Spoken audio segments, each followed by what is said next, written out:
Hi, I'm Nat. And I'm Guy, and this is your home for everything Alberta independence. We got a lot of new technology working today. We're working remotely, so we'll see if we can get it with as few problems as possible here. Exactly. And I hope you're all doing great. First of all, thank you so much for joining us today. Please don't forget to subscribe because it really helps us out.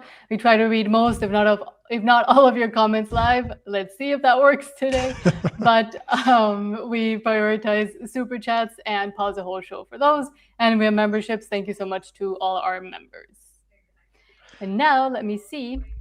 Oh no. I was just checking the audio there. Everything seems to be working pretty smoothly, so let's keep it going. This is our first time on StreamYard. Nat's going remotely today, so I'm still in the home studio. True. And now I'm trying to see your comments, which I don't know if I can see. Give me 1 second. Just log in on YouTube, and then you can see them from there. Yes, I can't bring them up, but I can say hello to William Robel. Thank you so much for being here. And Yazinski, thank you so much for being here as well. It says, hi, Nat and Guy. Great to see you too. Great to see you too as well. Or read you. And Luis Avila says, for Danielle Smith, this is not what we elected for you. Carney's bad laws, no Alberta pension, no police force, etc. November is coming. You're not the leader I voted for anymore. And Yazinski says, and I absolutely agree with that. I have to say the UCP members are the ones that decide Danielle Smith's future, not every resident within Alberta. So it's going to be very interesting when that leadership review does come up, what's going to happen there, because I think a lot of people, especially in Alberta independents, are very unhappy with Danielle Smith right now. And Yazinski says, Danielle did do something good. She did get rid of 20 trucking companies. Yeah, I was watching the Unacceptable Fringes video on that, and yeah, it could be a good thing. I was talking about this the other day in the United States as well as Canada about kind of going after this. Once they start going after truckers, and I do agree, it should be citizens and they should be well licensed. The problem with this, I think they're going to see a lot of people in the US start doing this as well. Because of all the big headlines, and that's going to lead way to or driverless trucks, which I'm not that interested in. And this is the #1 blue collar job for most men. So. Exactly. But what about if hold on. William Rebel says, I saw some buffering going on. It probably will be happening throughout the show, and apologies for that, but we're doing the best we can. Let's hope on the replay it looks a bit better. And Nat got in really late last night. That's why we were unable to do a show last night. Exactly, and apologies for that. But let's get first into Alberta Stay Free. Free home Alberta, where the roots run deep and the money trees grow.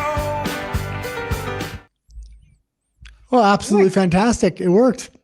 Yes, I'm again learning all of this whole StreamYard thing as of just now. So let's see if we can pull up the articles. Yes, we can. And let's start with this from Chris, Minister of Smart Hindery, is how I have to say it. It says, good morning, friends. We've had success opening minds up yesterday.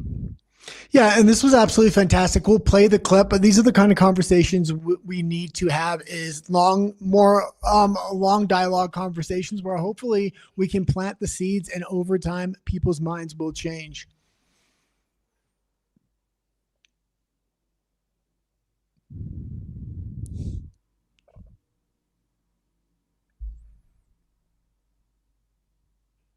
And I can't hear anything. Oh, you can't? No. Oh, I can.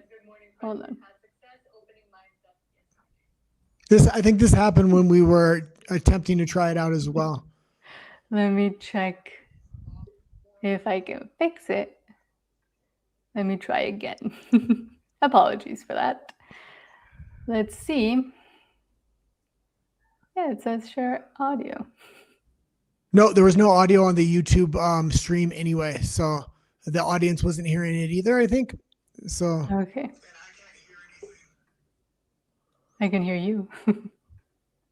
Okay, let's see if it works now. I think once I can hear it, the audience will probably be able to hear it as well. Okay, start it again. Morning, friends. Just going for a walk through the trees. I just wanted to share some of our successes from our stop and talk table yesterday, because I really liked over the signature campaign how many of us were sharing tips and tricks for success. And I'm trying to do that here as well. And maybe I'm preaching to the choir, but I'm going to share this anyway. I just want to continue to impart on people the importance of in-person, one-on-one conversation, and that we need to speak to the people who disagree with us. We had just an amazing day yesterday, and even though while we are at a stop and talk table, we have to remain neutral. We cannot correct. And you can pause it for just 1 minute. And I will say, I really wish he would have went more in depth on where he was so other people can get to locations so it's not such an echo chamber. We need to find people that kind of disagree with him. I'm assuming this is going to be Edmonton and Calgary right now, especially going into these last few months. It's not about changing their mind in the instant. That's almost never going to happen. But you really just plant the seed and have the long-term dialogue. He had that long-term dialogue. He kind of talks about it a little bit here. I wish he would have went a little bit more in depth. Also, it doesn't have to be an orchestrated thing where you go out and really try to change people's minds. It can be friends and family and stuff like that. This is the absolute crucial time in the last couple months running up to October 19th. And I would even say, as almost practice, you can also just start having conversations even with people that already do want Alberta to become independent, or just getting more in depth into the reasoning why. And that can also help you kind of with your own arguments and what you are thinking as well. Well, and I'm going to say one other thing here. The audio clip is really low and your audio is really high. So if you can turn up the audio clips, maybe. Can you turn up the over 100% volume on your computer? Let me check if it works, but I don't think it's going to work. Let's see. The state of Canada, Alberta, the future, how things are going, right? And I would say about 50% of the people who showed up yesterday were undecided or were looking for more information. And this is perfect because these are the people we want to talk to. I don't want to talk to the folks that agree with me. That's easy. I want to talk to the people who disagree. And just to give you one example, we had a gentleman come in, and he came in hot. He was a little agitated right off the start. And he was firing questions at us. And I think it was to put us on the defensive or put us on our heels, which is good. One of the first things he said was all he's ever heard about independence is the negatives. So this was right in our wheelhouse. I love talking to this guy. So it took, I don't know, about 15 minutes for me to find out what makes him tick. You know, we are all motivated by one or many things, whether it's money, taxes, equalization, family, the future, rights and freedoms. It's different for everybody. But most in Alberta have grievances about something. Okay, and you can leave it there. The audio is really bad. I apologize to everybody. I think the audio is going to be fairly bad on the show today for the clips. We usually have a feature where we can turn it up over the 100% volume level. Today, I don't think we have that feature because Nat's on location. That being said, he's doing a fantastic job here, and it takes a while to get into a conversation. A lot of people, especially the ones that disagree with you, are going to come in hot like that, and just stay calm and then have the basic dialogue back and forth. But what he was saying is about 50% of the people were undecided. Undecided is a lot different than somebody coming in hot. Somebody that comes in hot is usually fairly decided at that point. But it sounds like they did have a good conversation. Hopefully more people are having these conversations with their friends and family. Once we get past the non-binding referendum, we're going to have quite a while to continue those conversations. Yes. And yes, apologies for the volume. I'm not fully sure how to fix it at this moment. Maybe for tomorrow's show, I will be able to.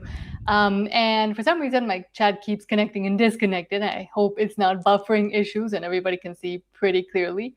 But let's go to the next thing. And we have this from Keith Wilson saying, quote, Alberta has abundant energy, fertile farmland, modern infrastructure, skilled workers, world-class entrepreneurs, and a young productive population. We are not asking whether Alberta could survive as a country. We should be asking how greatly it could prosper. Yeah, and leave that up there because you can kind of see that map there. The Rocky Mountains are running right through Alberta. There's a ton of fertile land, the oil and natural gas industry. The mountains are important because of the mining industry.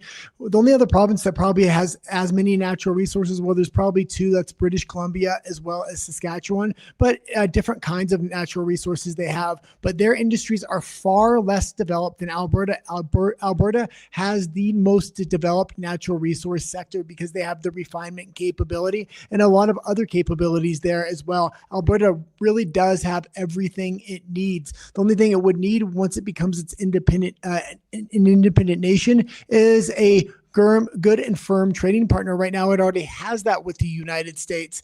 Hopefully, we would be able to get Canada on board after our independence. The problem with that is Canada may hold a grudge, and we may have to do some hard-nosed negotiating there, I think.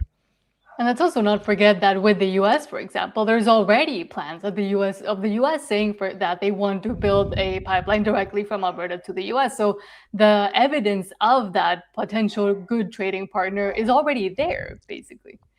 But next, hold on. Because tomorrow usually probably will be more used to this. Well, Nat usually has little buttons next to her she can press, but now she's having to manually put it in with her mouse. One by one.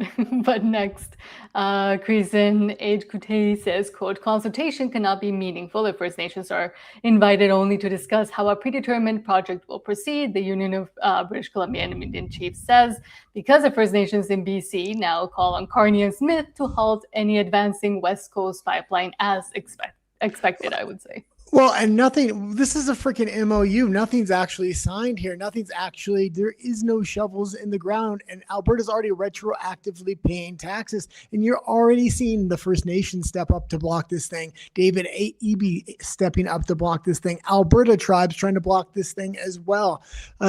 Very interesting what's going to happen here. There are rumors, I will say, that Mark Carney may have signed the deal with the U.S., but he doesn't want to reveal what the deal is. My suspicion would be that it was not a good deal, or it's only a very partial deal. Supposedly, the rumor is near the end of the month, he may reveal that. We're going to have to kind of wait and see.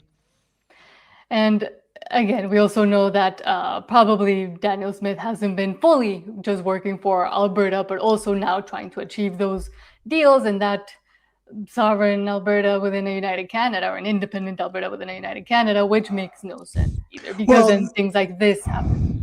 Well, and there's something else to say here. If we don't send a message to Ottawa, those pipelines are never going to get made, even if I don't like what's in the MOU. And I think they're heavily favored towards the Federalist because the taxes for carbon taxes and everything else comes off the top. Well, Alberta doesn't get any of the profits until a profit is made. I think that heavily favors the federal government. That being said, we're not even going to get to a place where shovels reach the ground unless we send a message to Ottawa on October 19th. So maybe there's some people watching the show that are against Alberta independence. If that's the case, even if you're against Alberta independence, the best thing for Alberta is to send a message and vote for independence on October 19th. We have to remember this is a non-binding referendum. And again, it's not like we don't know what the effects of sending that message would be, because we have the example of Quebec. And when the federal government thought that Quebec was fully serious about what the potential of becoming independent, well, a lot of things changed as well for them. So a similar thing could also maybe happen after independence isn't fully achieved at this. Your mic's starting to go out a little bit. Oh, no. Yeah. I think it's because I might be yelling. But lastly, let's go to this from Matt Alexander saying, quote, police have no business monitoring non-criminal actions. Again, this is very like 1984. But here we are. Not only is it not in their purview, gang crime is in the rise and the police know it. Police in Canada have become a tool of political enforcement. Yeah, let's take a look at this thing. Yes. Now you've got the Edmonton Police. On their website, you can submit complaints about non-criminal actions like offensive jokes and ethnic slurs. So the police is coming right out and saying things that are not criminal, you tell us about them. And we're going to monitor that and keep track of it. And I don't know if they're planning to pay visits to people's homes. I know the United Kingdom had this non-criminal actions where the police would go knock on your door over non-criminal actions, like your tweet against current immigration policies. This is terrible. Okay, and you can pause it for a quick second. Yeah, this was commonplace in the UK. It still is commonplace. But one of the strategies strategies a lot of the UK citizens did was to overwhelm the system, whether it was the hate speech hotline they had or non-criminal actions. They over-reported and they reported politicians. So this is one strategy that may be used in Alberta. We'll have to see. I do know the pleb tried to call the hate hotline in Edmonton to the Edmonton police, and the line was not working. That shows most likely they're having too large of an influx of calls, whether real or fake, and it's almost impossible to follow up on all these reported hate speech crimes. Mm-hmm. Will tell you they don't have enough resources to stop all the murders and the rapes and the impaired driving and the break and enters. You can't be everywhere at the same time. We don't have enough resources. Yet they have resources to be reviewing complaints about non-criminal actions. It's disgusting. And now you've got... And the main thing is that whole non-criminal actions or the pre-crime of it all. I mean, there's movies warning us about this from the 80s and the 70s and the 90s. And yet now everybody apparently as a society has decided that this is a great idea. Well, I've been paying really close attention to this, not just in Canada, but across the Western globe, whether it's the EU, the UK. Once it was coming into Canada, you see Mark Carney, once he got that majority government, they really started setting up a lot of mechanisms here, but they still need to set the precedents. Where are they trying to set the precedents first? Very oddly, they're trying to do it in Alberta, and you would ask, well, why are they doing it in Alberta, considering it's the most conservative place in Canada? And Danielle Smith said they would not comply. Obviously, they are complying at this point, and they most likely want to set the precedent in Alberta, because in case Alberta independence wins that non-binding referendum, they're going to want to go after people within Alberta independence. And two of the major subjects they've seen him to go after people, not just within Canada on these precedents, but within the UK and the EU as well, is immigration and LGBTQ. So if you say anything negative about those two specialty groups, it's considered hate speech, even if it's truth. It's outlying truth by calling truth hate speech. And it's also a tricky way of doing it as well, going first probably, and in Edmonton, as we're seeing now with the example, for those that are for Alberta independence, because the majority, I would say, of other Canadians that would be maybe worried about these kinds of laws might be okay with it if it's to go against those that want Alberta to become independent. So it gives them a great excuse to say, no, but we're actually helping. We're actually doing this, and all of you are going to be okay with it, because even a lot of conservatives don't want Alberta independence and are fully against it and have come out against it too. Yeah, you have to really watch what Danielle Smith's saying here. I mean, we keep playing the clip. She said these hate speech laws would not be welcome in Alberta and they would not be enforced. It seems like these are the first. Alberta is the first place being targeted by the federal government, and there's complete compliance. So much so to the extent they are labeling buses with these hate speech numbers. Exactly. But now let's go back to your comments before we head into Alberta politics. And Yazinski says sound. Yes, apologies about the clip. I hope I fixed it, kind of at least. And William Robel agrees with you, Guy, that he couldn't hear it either. And the Bilver says, hi, Nat and Guy and everyone. Hello, and thank you for being here on this weird way of doing things. Daryl Robinson says, in EDM journals, Murray Billet trying to legitimize EPS enforcing Alberta Police Services enforcing Bill C9, defining hate crimes and violent and a threat to public safety. What a joke. The woke media is the problem. And again, a lot of people, especially the wokes, think it's a great idea to enforce speech until maybe after they realize that it could at some point be enforced against them, because they never think about what happens when the law gets applied to them instead. Well, in a place like Canada, I don't know if it's ever actually going to go against the left. There is such complete capture of the system there. I think they're overly confident that the system's never going to actually turn against them. We see what happened in the United States. It was actually the left that implemented a lot of these policies, the same in Canada. But once Trump got in office, I think the left's very lucky. Trump's not actually using the laws against them. He's just trying to appreciate it. And I think a lot of citizens around the world see this and appreciate it as well. Mm-hmm. And then Yasinski says, anyone whom I can come in contact with, I talk about independence, and that's great. Says it is amazing to see many don't understand a lot of what is happening, so it's nice to help clear some things up. And again, it is because they're either getting the wrong information or they have very little information and haven't themselves want to look into it. So it's always good to have those conversations in a non-confrontational way, because you never know how much a person actually knows and how much they're just either making up or is coming out of based up from fear. Yeah, I think it's less about information and more about just normalizing the conversation. If they never hear it talked about and they just hear all kinds of negative things coming from the mainstream media and it's a taboo subject, it's very likely they're going to vote yes for independence on October 19th. Just having the conversation in public areas, things like this, is going to make it much more normalized and hopefully win people over to our side. Mm-hmm. And lastly, Saltius Maximus says the game seems to stop. The game seems to stop anything from happening and make sure nothing changes for the better, because it doesn't benefit people at the top to have things change for the better. Of course, it never does. But speaking of the people at the top, let's get into Alberta politics. He doesn't discuss federal politics. He only concerns himself with Alberta's independence. And let's start with this. Hold on. Let's start with this from CBC Watcher. Everything moved. From CBC Watcher, saying, quote, Andrew Coyne, Globe columnist, stares into the abyss of a Carney leak in his own newspaper and emerges with this masterpiece, saying, this may veer into the realm of conspiracy theory, but then immediately uncorks a full multi-layered geopolitical psyop. Let's watch the Canadian media struggle. Well, I've been trying to rack my brains about this. And, you know, anytime you see a story where something is revealed from inside, the first question is, why does somebody want this to be revealed?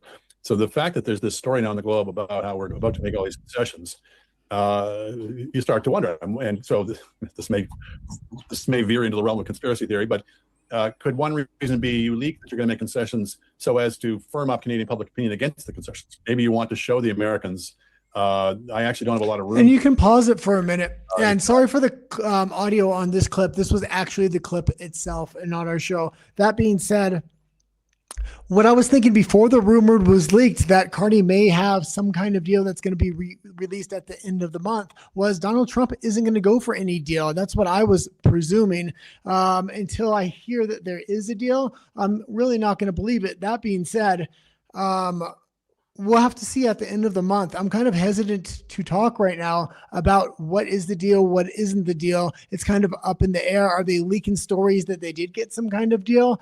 The rumor that is being leaked is that it is a fairly comprehensive deal. It's not just dealing with the most recent tariffs that he's trying to apply, but the reason they don't want to release it is because it's not a very favorable deal.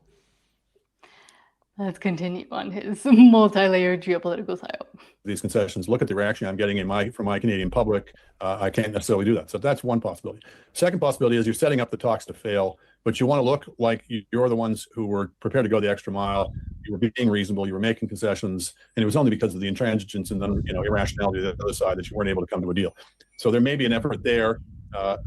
Maybe it's designed to try to shape public opinion in the United States in the run-up to this, to these midterms. The MAGA people, and Trump in particular, are going to great lengths to try to present Canada and Canadians of all people as the bad guys. So you saw this eruption from Trump about how nasty we are, which I think a lot of Canadians. I think it was nasty 5 times in a row, Andrew. Okay, and you can leave it there. And the Americans don't give a shit. They're not even thinking about Canada. This is on Canada's mind full time, because if they don't get a deal, that's going to be the collapse of Canada. Even if Carney gets a bad deal at this point, I will have to admit, a bad deal, if it's an all-encompassing deal and gives some security for the next 10 years, would overall be a surprise to me, because I'm not thinking he's going to get anything. I think that date of October 19th is going to come and go. That being said, there is a rumor now in the background that potentially he has some kind of deal, potentially a bad deal, and that's why he doesn't want to reveal it until the end of the month. And I'm guessing that's what they're trying to figure out how to spin, because we've already seen them essentially spiral out of control within the mainstream media, trying to figure out or paint it in a better light than what the deal actually is currently, or what they're hearing, I'm guessing, in the background of what might be coming that will anger most of the Canadian public, at least the ones that are kind of awake. Mark Carney's an economist, so he can see anybody that's not an economist, but just politically engaged can kind of see Canada's already gone off that economic cliff and they desperately need a deal. A lot of these elbows up liberals that aren't politically engaged don't understand this right now. And if Carney brings back a bad deal, those are going to be some of the most upset people. They're actually the ones looking for a fight. They think if Canada stands up to the US, that's going to hurt Donald Trump's midterms prospects as well as 2028 with JD Vance and Marco Rubio. The Liberals actually want to fight, so his polling numbers may actually go down if he comes back with a bad deal. It's going to be very interesting if this rumored deal comes to light and what's actually in it. And that's actually unfortunate too, because of the campaign that Carney did, so he would be selected, I would say. A lot of people, the elbows up crowd, have been kind of trained to say, no, we have to go against the US. And now that it would be the worst for the actual Canadians living and working and trying to breathe within Canada. Yeah, and I will say this rumor was coming from a couple outlets, but mainly Mario. Oh God, what's Mario's name again? Mario for the North? Yeah, Mario Zelaya. That's really where it kind of exploded after he reported on it. So take it with a grain of salt, but it's going to be interesting what happens on the 19th. And again, what happens around the 30th or the very end of this month. And also how it's reported, I would say, because it's very interesting always to see the spin. And we're already seeing them spinning amongst themselves. But now let's go to this from the plebs saying, quote, Indian neighborhood in Calgary is completely littered with illegal garbage dumping. Couches, furniture, garbage dumped everywhere. I'll never forgive the Liberals for importing this garbage dumping culture into Canada. This has to stop, and for not doing anything about it. That's the main thing. Well, and this is becoming commonplace, and there supposedly is something that you can do about it, because in Vancouver, it's a $10,000 dumping fine, and a lot of these places have this, but they just don't seem to care at this point. Mm-hmm. And nothing seems to be getting enforced, while they enforce going after you for what you put on social media. Saddle Ridge, it just keeps getting worse. Since the last time I was here a couple months ago, I thought maybe it would bring some attention to it and get it cleaned up, but absolutely not. The trash just got piled higher and more. Residents around here must really hate their neighborhood because they sure treat it like shit. This is by far the dirtiest. Okay, and you can leave it there. And that clip definitely had the right volume that time. I think that was yes, that was a little bit too loud. But yeah, I mean, this is becoming commonplace all over Canada. These people are not being adapted to Canadian culture. This is normal in the places that they come from.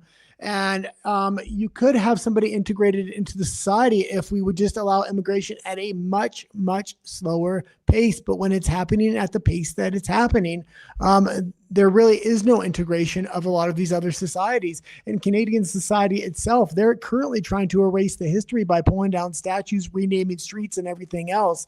Canadian culture is being erased at the same time a new, I would say, stronger culture is kind of being imposed in the Canadian people, whether that's Chinese culture or Indian culture, but both cultures seem to be taking dominance within Canada right now.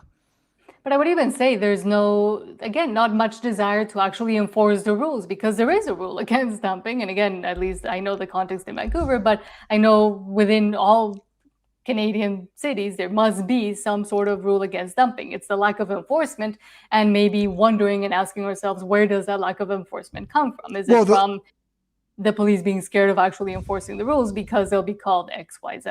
Well, I don't even think it's that they don't want to enforce the rules. I think the federal government wants to enforce certain rules of total compliance. That's why you see such a press on these hate speech laws or these non-crime hate speech laws. These aren't even crimes, and they're putting a tremendous amount of resources into them because they want to have a chilling effect into the general public. Things like this are going completely unnoticed, completely unfunded. The government doesn't even want to go after these people because they want to make them feel welcomed in Canada, which if they're dumping like this and they're destroying the country and taking poops on beaches, they need to feel unwelcomed.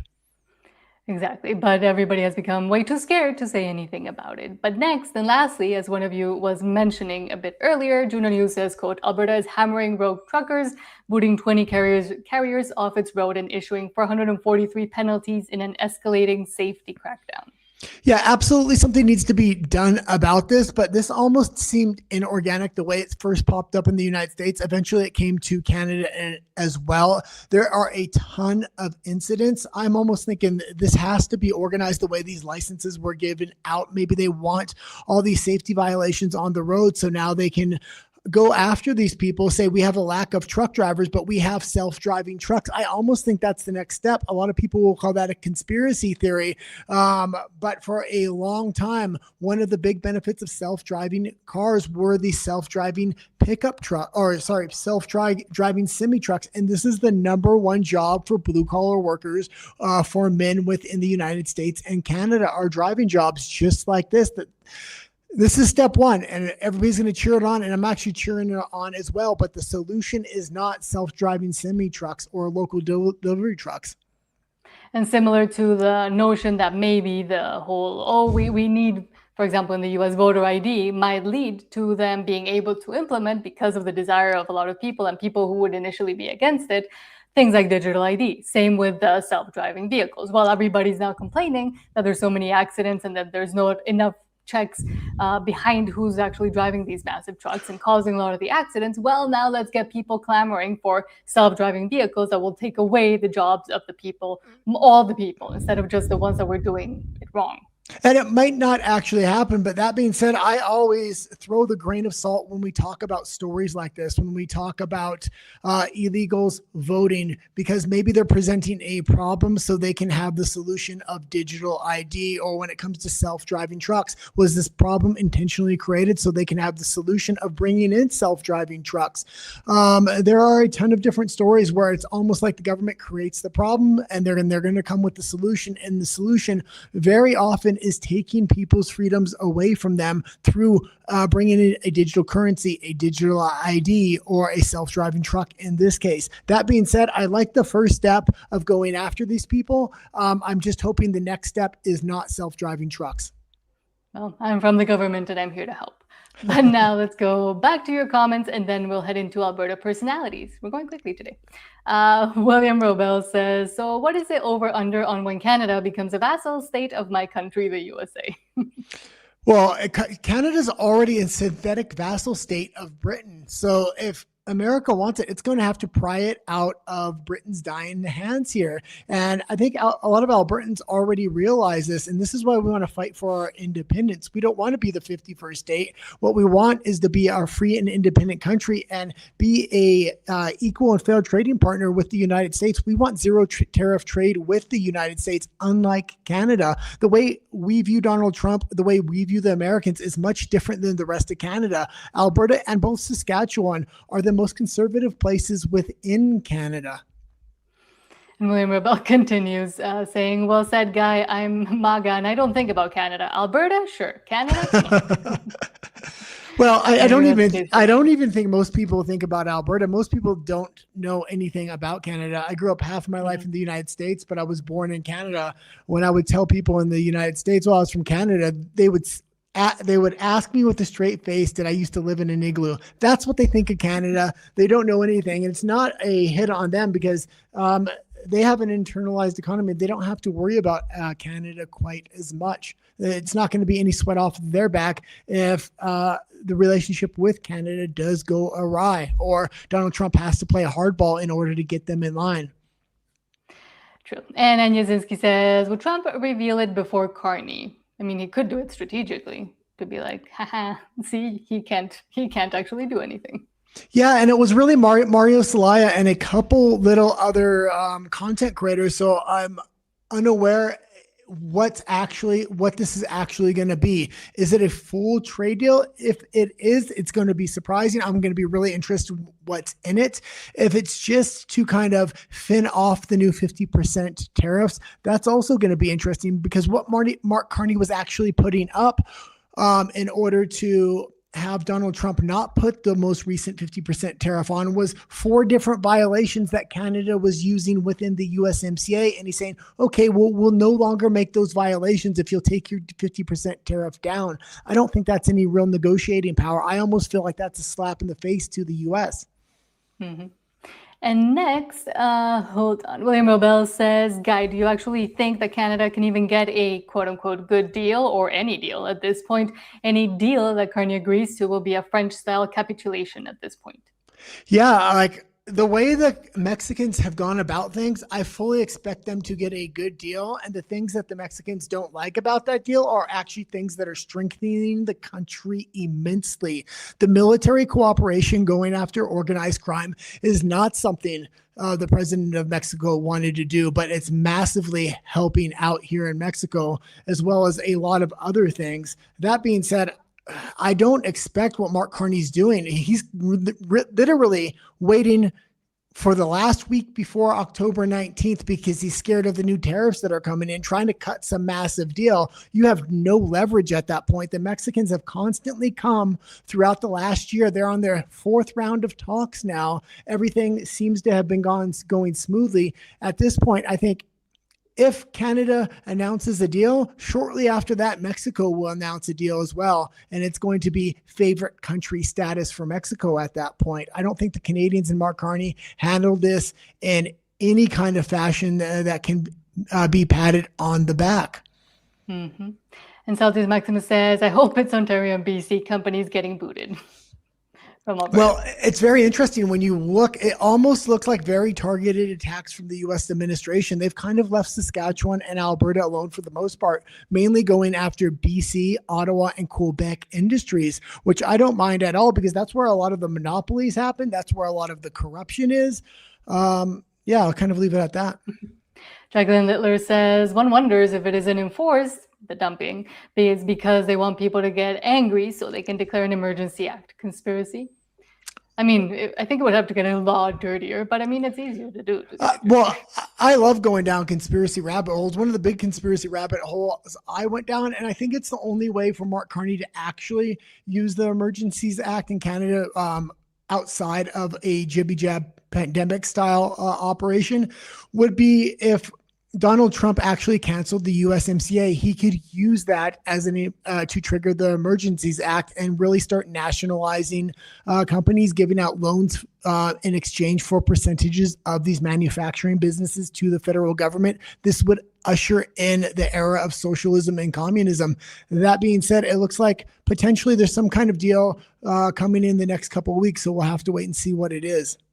But you don't think the allowing dumping to happen could be so it's not garbage emergency can be declared? It's not a big enough event to declare an Emergencies Act. They're talking about using the Emergencies Act, at least within British Columbia, for the forest fires. I even think that's ridiculous. I think it has to be something on the scale of some kind of pandemic, or even the cancellation of the USMCA would mean travesty for Canada. And I think at that point, he could justify the Emergencies Act. A lot of people are going to be watching. The next time they declare the Emergencies Act, they better have a real reason, or there will be a lot of pushback. But now, before I continue reading your comments, let's go to Alberta Personalities, and then we'll get back to you. But they need to understand that Albertans are done. We're leaving, and there's no more conversation to be had. I know that's upsetting to people. And let's start with this. There we go. From Connor Harley McDavidson says, quote, the Shire just got called up. Winkler just said it out loud. Canadians are like hobbits. They'll save the world. They're consistently underestimated. Your mic's starting to go out again. I think it's because it's when I share things. Quiet, underestimated, stubborn as hell. We don't want the ring. We just refuse to let it win. Yeah, this was a pretty funny clip comparing Canadians to hobbits. I kind of agree with that, other than the fact that they're going to save everything. Canadians are like hobbits. They'll save the world for you. You know, they're consistently underestimated. Carney has consistently been underestimated, certainly by Trump and his enablers. And he's somebody who does the work. And that's sort of what Canada's about. He does the work, whatever the work is. And Canadians like that. They like people who have integrity, commitment, and gratitude. Mm-hmm. Yeah, well, go figure. It seems pretty straightforward to me. Canadians. If the work is corruption, yeah, I guess Carney's doing it. That being said, this seems to be the new propagandist for the Liberals. This is the second time we've played one of his clips, and he doesn't just go above and beyond. The Liberal Party says jump, and he says how high, and he not only reaches that bar, he goes way over it, like Liberal Superman. There, I remember the last clip we played of him was absolutely ridiculous as well. Like, the Liberals think they can just gaslight the Canadian public, and they're going to eat it up like gruel. It's just embarrassing, the fact that there are people like that. But unfortunately, I think he is representative of a lot of people that do live with their heads buried in the sand or up someone's behind, and with their elbows also up that same person's behind. So that's unfortunate to see. But again, I think a lot of people have been led to think into and led down that road to think that way.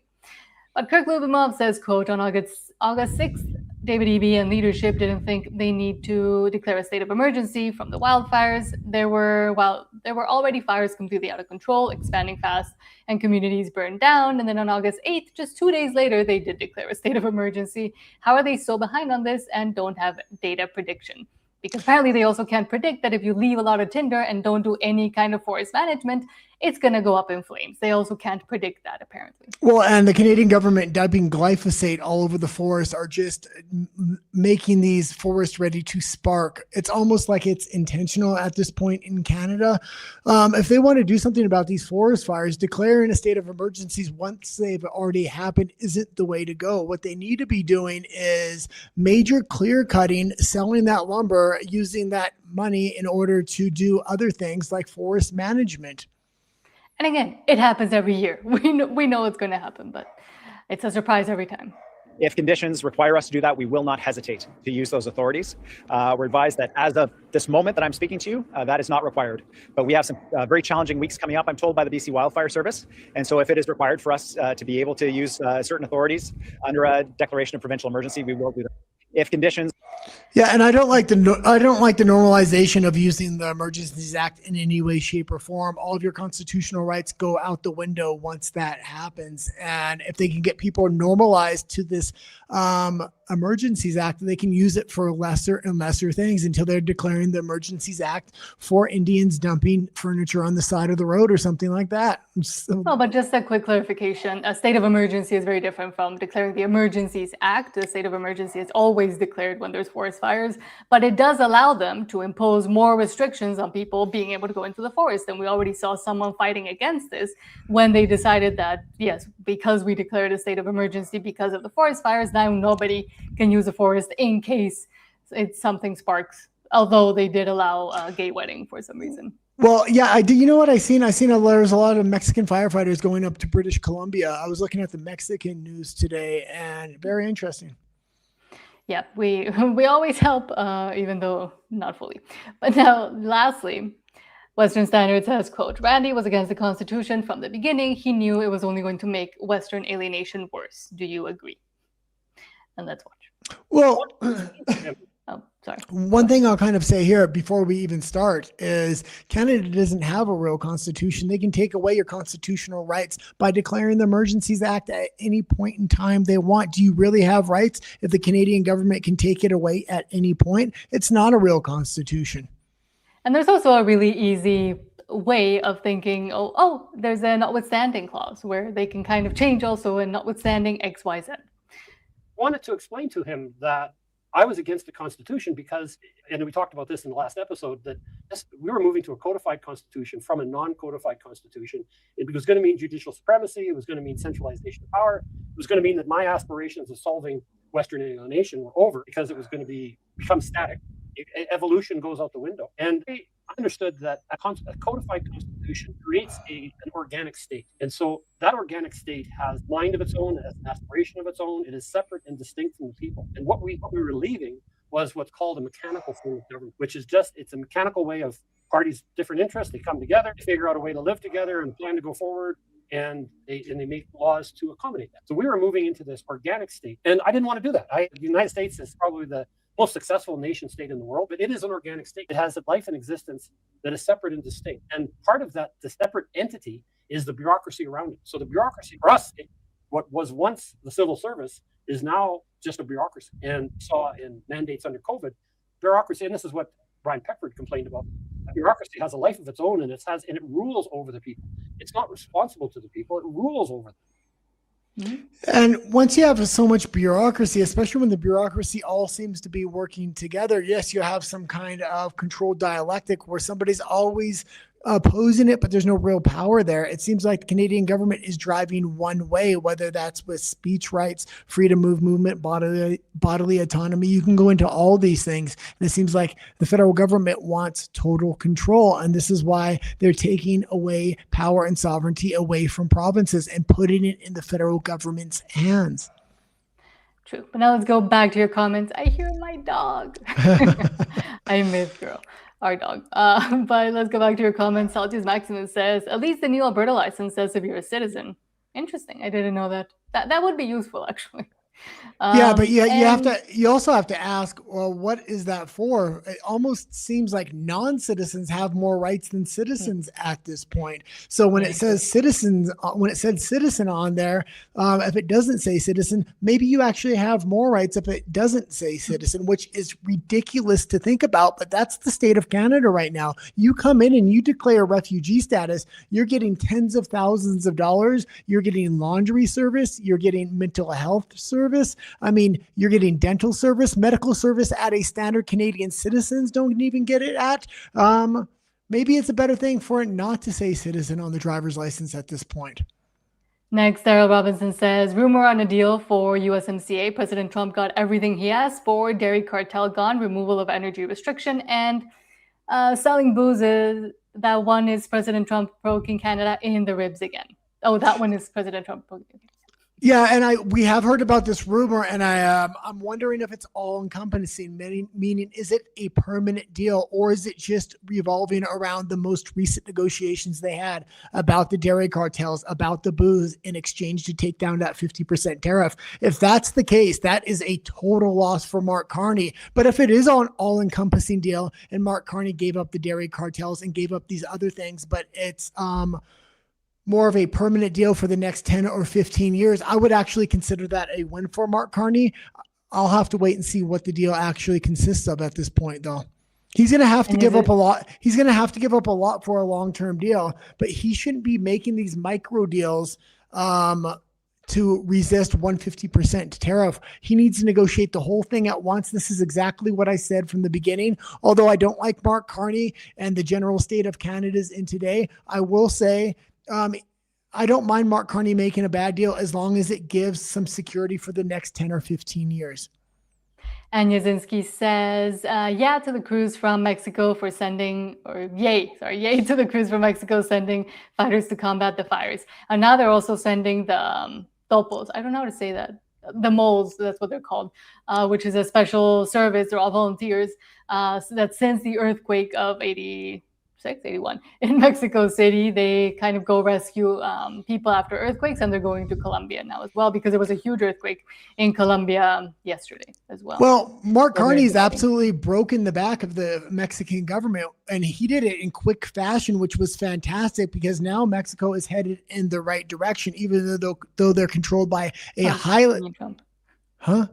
He said Mark Carney broke the back. Oh, sorry. Donald Trump broke the back of the Mexican president. That being said, they're headed in the right direction. Now, if the same thing can happen for Canada, and even though Donald Trump is breaking the back of Mexico, he's giving them a good deal overall. He's giving them security. Their economy is headed in the right direction. If he can do the same thing for Canada, that means Canada, Mexico, and the United States can be the core of the Western Hemisphere. And I think there's going to be a golden age for the Western Hemisphere. And the most likely countries that are going to benefit will be America first. But the second two countries that are going to benefit are going to be Canada and Mexico at that point. That's really going to be the heart of the alliance if Mark Carney will get in line.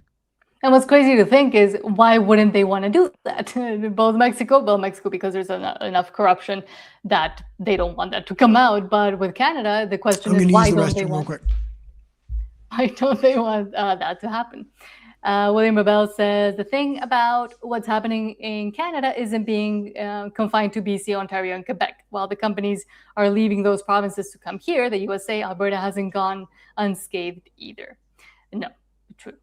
And Roloko, sorry, it's really small font, Says Nat Guy, this is simply creeping communism. And of course, every time we talk about this and about essentially anything happening in either Canada or the EU, even the UK, the undertone is always that socialism, that eventually they want to turn into communism. And there's more and more evidence, and at one point people still do try to say, oh, you sound like a conspiracy theorist. But if you look at even the warnings that are fictional, that at one point were written, but also the history of how communist countries got to where they were and the collapses of most of them, it's very understandable when you see the actions being taken by leaders of these countries that want to say, no, it's not communism, but it is. Well, the great thing about the Western Hemisphere, as you see, the world's kind of going into this multipolar world. The United States is obviously going to be the leader for the Western Hemisphere, but a lot of these countries have already tried socialism in Central America and South America, and even the ones that haven't tried it got to witness firsthand that their neighbors tried it and it absolutely failed. Central and South America want to invest in a capitalist market, and they want to have the successes from that. The only real holdout right now is Canada. So it's going to be very interesting. But as far as looking at the Western Hemisphere as a whole, I think we're in better shape than any other regions within the world, especially with South America being so underutilized over the last few decades. There is a lot of development that can happen there. And on that, let's actually go and get into Alberta's Canada. I'm angry. I've had enough of these people. Yep.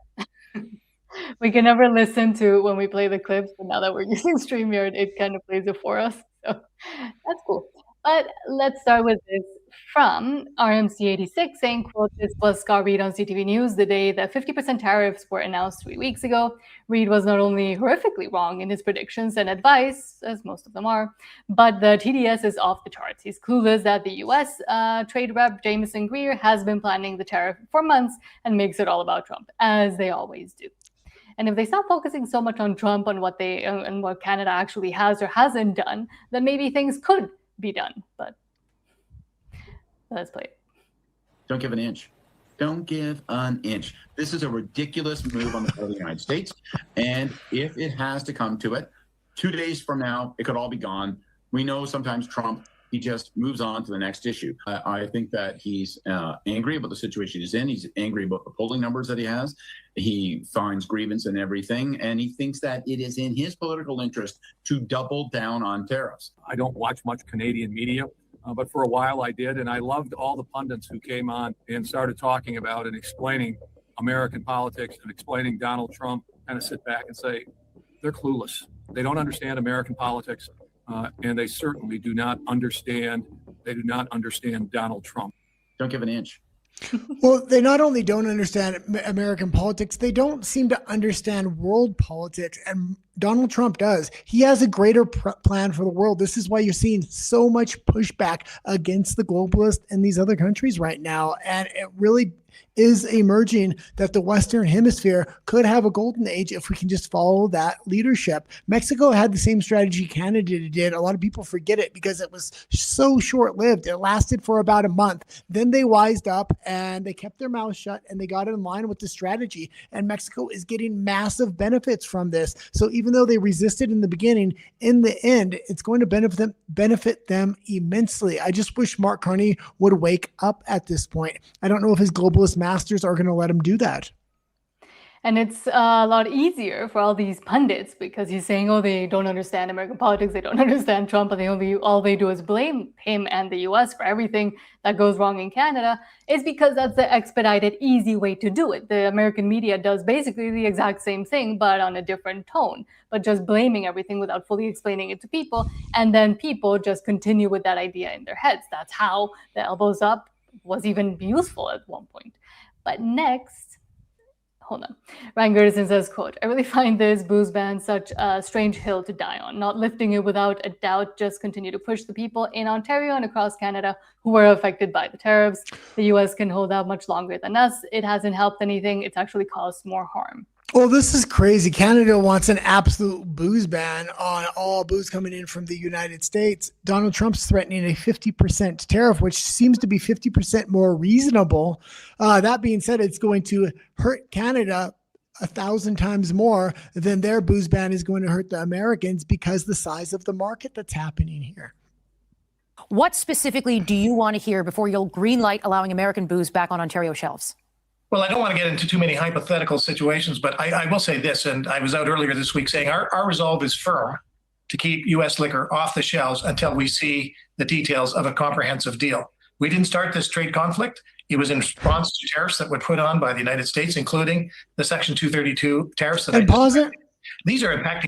And the thing here is everything the Canadians are talking about taking off of the table are violations of the USMCA, whether it's these dairy cartels, whether it's the booze ban here, all this stuff violates the USMCA. So it's absolutely ridiculous. I mean, for the Americans, this isn't much of a trade war because they have so much leverage. Canada's putting almost all their leverage on the table, and it's nothing at this point. They're better just to find a way to cooperate, create an overall arching deal where you can get 10 years of security so people will want to invest in your country. Yes, you're going to get a worse deal than you had, but even a bad deal with the United States, especially because the border is so big and you have so many connections to the United States, is massively going to benefit Canada. The longer Carney holds out, the worse it's going to be. I really do hope this rumor of a deal is true for Canada, and I hope it's an overarching deal and it just doesn't have to do with this most recent 50% tariff, because otherwise Canada is going to be in a massively bad place. Do you want me to keep playing it? Yeah. Day-to-day jobs in many of the communities I mentioned, impacting many people across Ontario and, of course, Canada. So we want to see that, and then, of course, we'll come to the table and give the response. I know you're waiting for specifics, and this is an ongoing negotiation, so things are changing. Our reporting, based on sources, industry sources who are briefed on what's going on with the negotiations, is that Canada is willing to meet some of these American demands in order to get lower 232 tariffs. Those are the sectoral tariffs on steel, aluminum, the auto sector, wood products, those kinds of things. But the Americans have made it clear those tariffs are not going to be at zero. They possibly open to being lowered, but they're never going to be at zero. Can you get to a place where Ontario is comfortable enough to get rid of the booze ban, even if there are some tariffs, if they're lowered?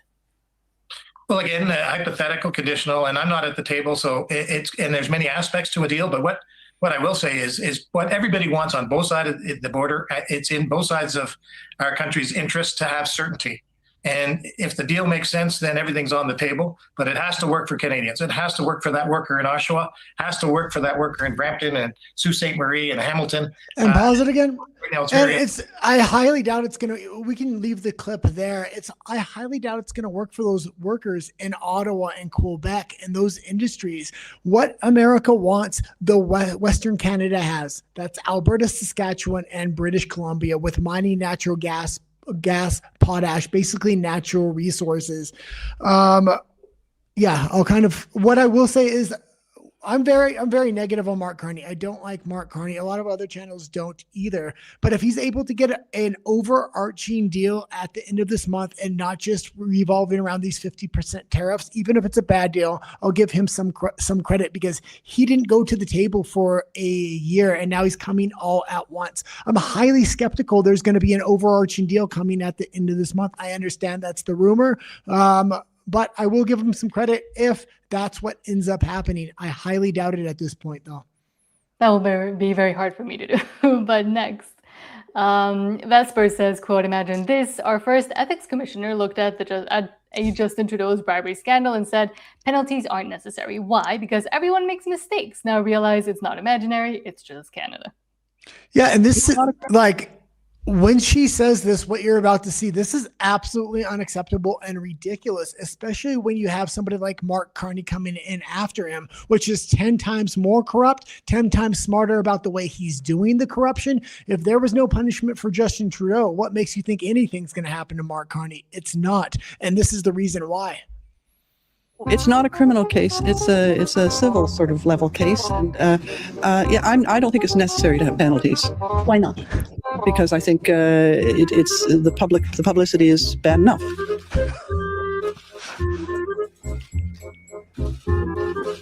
That's the value of coming in and checking on stuff, because sometimes it leads to other questions. But who do you think is worse, the Aga Khan for offering or the Prime Minister for accepting?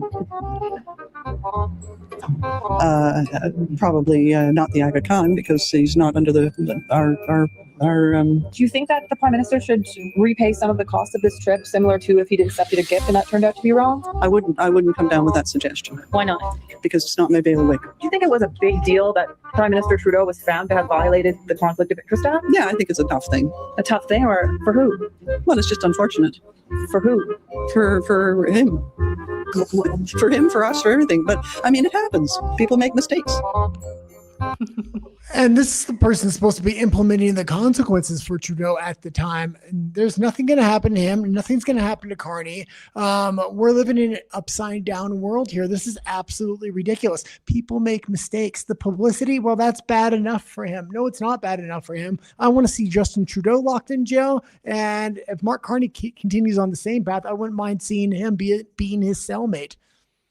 Well, but he keeps jumping around with Katy Perry instead. But now let's go back to your comments, and then we'll head into Alberta and the world. Where are we?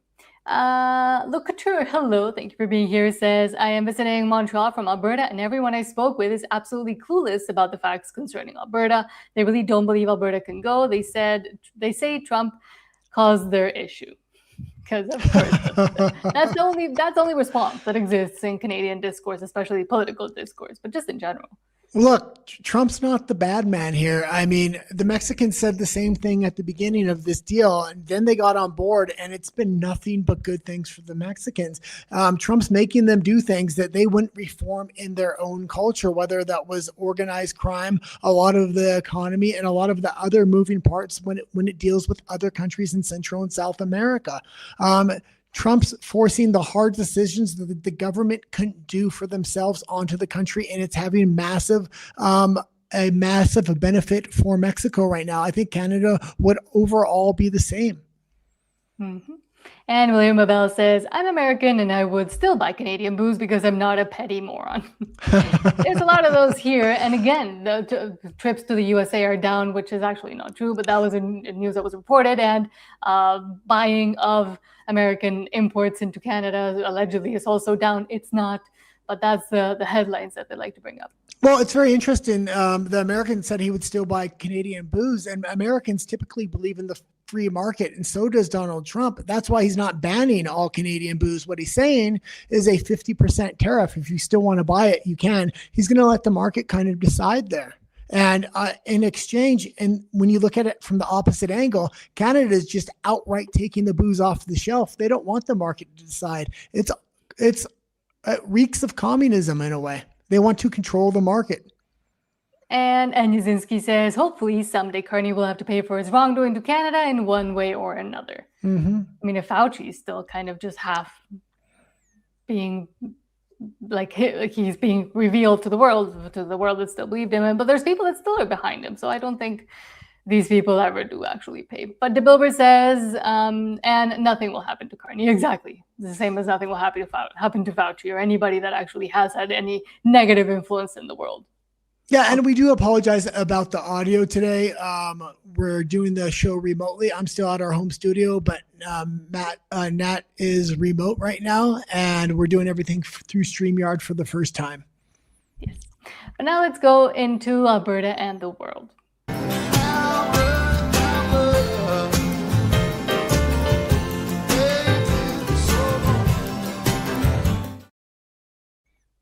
And let's start with this from Uncomfortable Truth saying, quote, more reasons why I believe China and India stole our election and Mark Carney and the Liberals were involved in it. Pierre 1. Yeah, and this is one of the things I do fear about the Alberta independence election. Maybe not on the binding one as much, or the non-binding referendum as such as the actual binding referendum. They're going to have a lot of time to prep themselves. And shit like this was happening openly in the United States for a long time. What do you mean?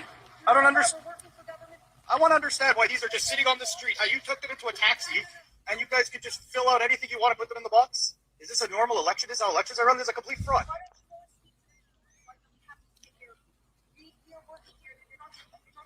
I'm on public property. I can film whatever I want. And you guys are walking around with ballot boxes in a taxi?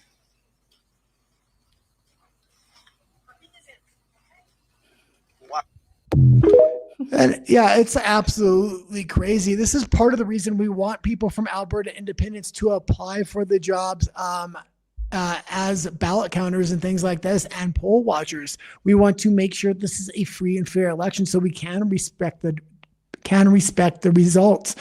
That being said, Forever Canada to this point has not been transparent with their fundraising. Mm-hmm. And next, hold on. I messed up. There we go. Wealth Moose says, quote, Brookfield and Italy, the timeline is wild. Forget Brookfield's old investments. Look at what just happened in the last few months. Mark Carney is Prime Minister. Canada is rapidly deepening ties with Italy. Meanwhile, Brookfield has been unusually busy there. Follow the timeline. And City News Toronto says Canada's Prime Minister will be working reduced hours for a week starting Monday because he has previously committed plans to Italy. Well, it's something's definitely be going on in Italy, and we're not talking about Mark Carney's vacation here. I don't like the trend or the direction Maloney's been going lately. She started off absolutely fantastic. She is slowly morphing into a globalist over there. So my advice to people that are living in Italy is keep a close eye on what kind of dealings Brookfield is having with your government, as well as Mark Carney here, and read between the lines. You have to understand what these MOUs and these contracts are actually stating, because they're going to sell it to you as freedom, but what it really is taking away your sovereignty. Mm-hmm. And finally, hold on, JGen Xer says, quote, only Canada is in a recession. France isn't, the UK isn't, Japan isn't, the United States isn't. Trump put tariffs on almost every major economy. So why is Canada the weakest in the entire G7? Because the problems didn't start with tariffs. They started decades ago. And that is why it's so easy to just point and blame at Trump and the US. Since 2000, Canadian labor...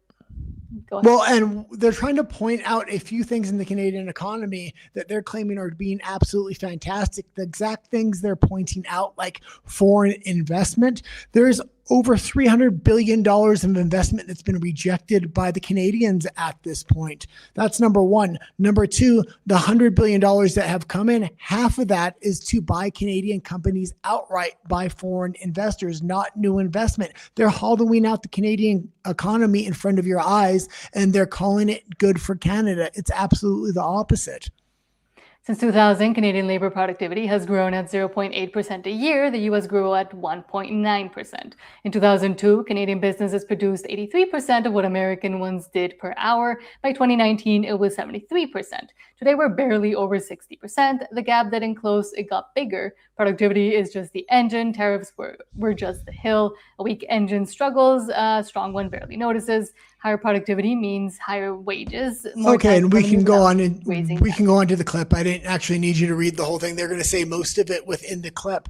That being said, I really do hope Mark Carney comes back with an all-encompassing deal at the end of this month. And again, not just a partial deal to resist the most recent 50% tariff threat by Donald Trump.